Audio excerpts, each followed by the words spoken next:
Más de uno. La mañana de Onda Cero con Alsina.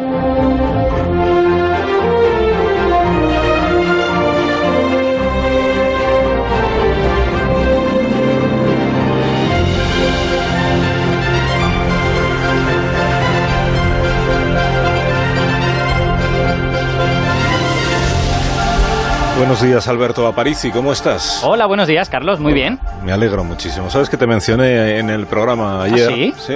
Ah. Nada más empezar el programa. Nada más empezar, pero a las eso... 6 de la mañana. Cuando no están puestas las... A las 6 de la mañana. Por eso no me he enterado, porque yo a esa hora tampoco estoy puesto. Sé que tú no has madrugado jamás en tu vida. Bueno, ¿y qué dijiste? Pero no, te emplacé a los oyentes. Dije, hay una cosa que traen hoy los periódicos que parece interesante, Ajá. que ya explicará Alberto Aparici mañana, dijo. Vale. Que era esto de tus amigos los canarios que miran por los telescopios, ¿sabes? Vale. Entonces que tienes ahí, que habían descubierto unos estallidos ahí lo de los rayos gamma, que eran más potentes que ninguna otra. Dicen lo de Magic, vale, de acuerdo. ¿Lo de? Sí. Magic es el nombre del instrumento que ha visto estos rayos gamma. Eso es, lo comenté yo también, sí. Eso sí. Es un instrumento muy chulo porque realmente lo que hace es, rayos gamma es como luz, pero de muy muy alta energía, ¿vale? Sí. Entonces, de tan alta energía llegan muy pocos y este instrumento lo que necesita es tener un rango de observación muy grande. Así que en realidad este instrumento utiliza la atmósfera como blanco. Son como una especie de antenas parabólicas que están mirando a la atmósfera y cuando llega un rayo gamma de estos produce una especie de cascada de luz en la atmósfera y se da cuenta este telescopio de qué ha ocurrido. Con lo que en la práctica es un instrumento que tiene varios kilómetros cúbicos de atmósfera para observar. Yeah. Y como vienen tan poquitos, o observas trozos tan grandes de atmósfera o no lo ves. Y bueno, lo interesante científicamente de esto es que este fenómeno que se llama explosiones o estallidos de rayos gamma, no sabemos a qué se debe, sí sabemos que se producen muchos cada día que vienen... Precisamente eso es lo que les dije a los oyentes que tú ibas a contar. No, pero sí hay un candidato como muy fuerte. No estamos seguros, pero sospechamos que vienen de supernovas, estas estrellas que explotan y que el proceso de la supernova es la estrella deja de producir energía, entonces la estrella colapsa sobre el interior y en un momento dado hay un rebote. Y en ese rebote se produce una enorme expulsión de material en todas direcciones a velocidades muy altas. Entonces, en esos chorros de material a velocidades muy altas, pues se expulsa energía a lo bestia. A lo bestia es el término científico. Sí. Una precisión enorme. Entonces, lo que nunca se había observado era... en fotones de energía tan alta en el periodo después de la explosión principal. Se produce una explosión principal y luego hay lo que se llama un afterglow, o sea, un brillo posterior, y es la primera vez que se observan estos fotones de tan alta energía en el brillo posterior. Y se sospecha que esto se debe a partículas que los campos magnéticos aceleran muy intensamente y que normalmente serán electrones esas partículas, y esos electrones le pegan golpes a los fotones que está emitiendo el chorro y hacen que tengan más energía todavía. Entonces es la primera vez que tenemos acceso a estos procesos que ocurren a posteriori de la explosión y que de alguna manera pues nos dan información de lo que está ocurriendo en el medio interestelar cuando la estrella esta inyecta todo ese material en el medio. No, o sea que tampoco hay que preocuparse entonces, porque esta es un poco la angustia que yo generé a la audiencia. Digo, como no se sabe esta explosión de dónde viene, qué es lo que ha pasado por ahí, digo, a ver si hay motivos para inquietarse. No, estas explosiones de hecho sabemos que vienen de fuera de nuestra galaxia. Hace mucho tiempo que no hay una supernova en nuestra galaxia, ya va tocando y la verdad es que estaría bien. Y creemos además que estas explosiones son muy colimadas, o sea que son dos chorros en direcciones opuestas y si no tienes la mala suerte de estar en la dirección del chorro, pues tampoco te pasa nada muy serio. ¿Y si estás? Y si estás muy cerca, pues a lo mejor sí te pasa algo. Pues gracias, Alberto, hasta aquí tu sección de ciencia, ¿no? Porque ya has respondido a todo lo que habíamos planteado. Pero bueno, perdonad que aún tengo... ¿Querías hablar de alguna cosa más? Sí, claro que sí. Bueno, perdóname. Además estoy enfadado porque los culturetas me han pisado la cosa de la que yo quería hablar. O sea, ¿qué era? ¿Querías hablar de las meninas? No, quería hablar del hielo y del frío y de la pequeña del hielo. Pero se lo han hecho un adelanto luego en la cultura de rancia, es donde lo pondrán... Han contado el libro entero. Lo pondrán sobre la mesa, pero tú adelántate. Vale, es verdad. Por la izquierda, sí. Por la derecha, adelántate. Yo creo que podemos dar primicias que ellos no van a poder dar. Exacto. Sí. Bueno, pues vamos a hacer lo siguiente. Carlos, ¿puedes bajar un poquito la temperatura del estudio para ambientarnos? No. Pero bajar, sí. Bajar. Todavía. Ya, Sí. por favor, Vamos a hablar ¿no? de frío. Tenemos ¿Cuántos que grados estar- quieres que la baje? Estamos Pues bájalo helados. por lo menos 15 grados. o así. ¿15? 15 grados. Pues ya no hay termómetros y ya estamos a 15 o a menos. Estamos ahora mismo a 21. No es verdad. ¿no? Pues, Sí, pues 21. bájalo por lo menos a 10, 21 a lo 10 bajo. grados. Sí, a 10 exacto, grados. Venga, exacto. Vale. Los helados. Qué calorazo hace en el siglo XXI, madre del amor hermoso. ¿Usted quién es? Perdóneme. ¿Usted quién es y qué hace en mi programa? ¿Ah? Sí, se me ha colado hasta a mí. Pero le había invitado yo, pero no le había dicho que ¿Pero quién hablara es? tan pronto. ¿No Es- saben quién soy? No. Qué atrevida es la ignorancia. Pero no ves quién es, Carlos. Mira la paleta que lleva en la mano. El delantal lleno de churretes de pintura. Ah, es un pintor. Claro. No, pero Vamos a ver. no se parece a Velázquez y habla raro, o sea que no... A mí me han dicho que aquí hay un programa cultural donde puedo colocar mi mensaje. Ay, no, le han engañado. ¿Eh? El programa cultural ya acabó, se llama La Cultureta ya para la noche. Que la ciencia también es cultura, que esto de alguna manera también es un programa cultural. Claro, hombre, que la ciencia también es cultura. Bienvenido a este programa cultural. Gracias. ¿Y vos ¿Pero usted sos? tiene nombre o...? Sí, pero No, porque podría usted, por ejemplo, decir soy tal y así podíamos hacernos un poco la idea de... debería de qué haberle hablar, presentado yo, pero bueno, ya que estamos... ¿De qué hablar con usted? Bruegel, el sabio. Bruegel. Lo de Bruegel el viejo es francamente desafortunado.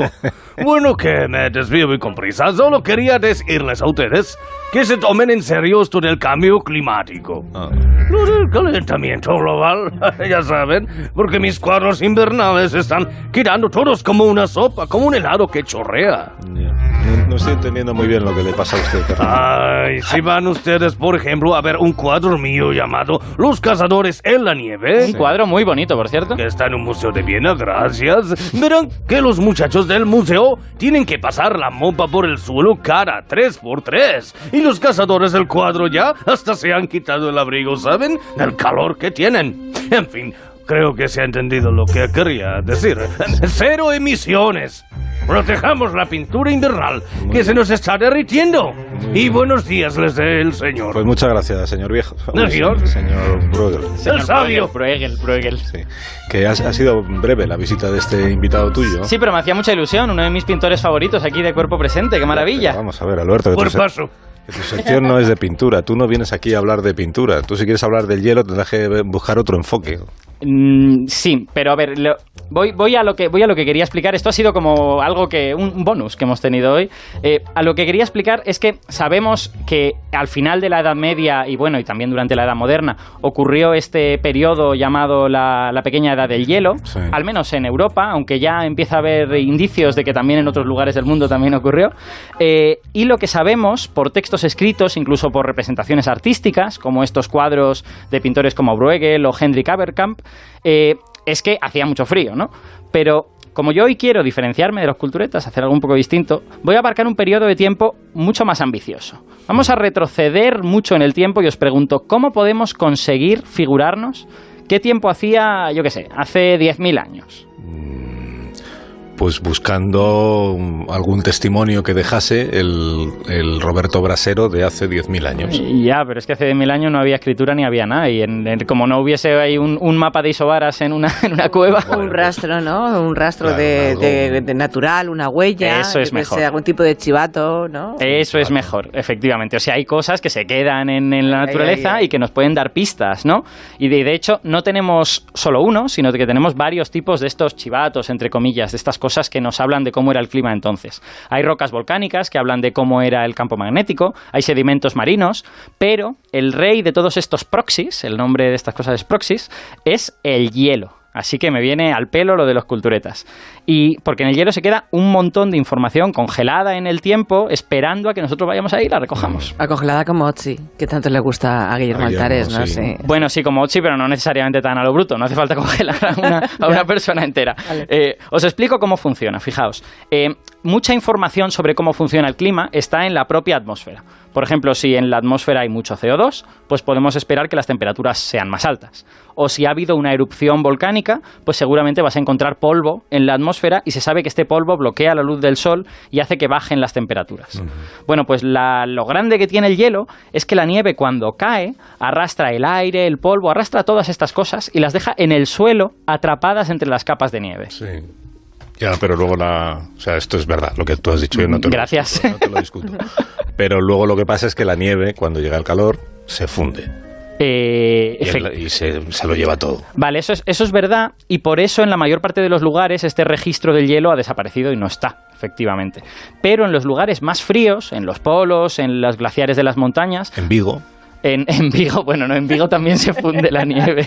En este estudio, por ejemplo, donde no se funde la nieve, pues cada invierno va dejando una capa con este cargamento de información sobre cómo era la atmósfera en invierno cuando cayó esa nieve. Entonces, al principio son capas muy gruesas, mezclan hielo, aire, polvo, pero al año siguiente le va a caer encima otra capa y al año siguiente otra capa. Sí. Entonces, con este peso, las capas de abajo se van compactando y al cabo de unas décadas lo que tenemos es una capa de hielo con este regalito dentro con el polvo que cayó ese invierno, con burbujitas de aire que conservan la atmósfera de esa época y podemos tener la atmósfera de hace 500.000 años, ¿no? Enterrada en el hielo. Sí, maravilloso. Entonces, estas capas anuales, que suelen ser de varios centímetros de grosor, para que nuestros oyentes se la imaginen, son como si fueran folios, ¿no? Son hojas en las que están escritas las condiciones de la Tierra en ese invierno precisamente. Y en este sentido, el bloque de hielo lo podemos entender pues como una especie de un montón de páginas, ¿no? Perfectamente ordenadas, con las más nuevas arriba, las más viejas abajo, ¿no? Ya, y solo tenemos que leer esas páginas para saber tener toda la información que estamos buscando, ¿no? Bueno, en realidad sí, en condiciones ideales, pero lo que pasa es que las condiciones no siempre son ideales. El problema es que algunas de esas páginas son mejores, están mejor conservadas estas cosas, y otras son peores, ¿no? Depende, por ejemplo, de la intensidad de las nevadas. Imagínate que un año nieva muy poco, pues no se va a quedar casi nada, ¿no? O que hay un verano muy, muy cálido y se derrite todo, ¿no? Entonces, no siempre este registro es perfecto. Además, has de estar seguro, si quieres estudiar, por ejemplo, la atmósfera, de que esas burbujitas que quedan dentro del hielo no están contaminadas con aires de años posteriores, ¿no? Necesitas que sea un aire prístino para estudiarlo bien. Uy, prístino, qué bonita palabra. Sí. No, pero es que es así. Sí. Y esto de mirar en el hielo nos sirve para retroceder en el tiempo todo lo que queramos, ¿no? Todo. Bueno, me temo que no, porque tampoco... Vaya. A ver, pensad que el hielo cuando se acumula muchísimo, pues va a empezar a moverse, ¿no?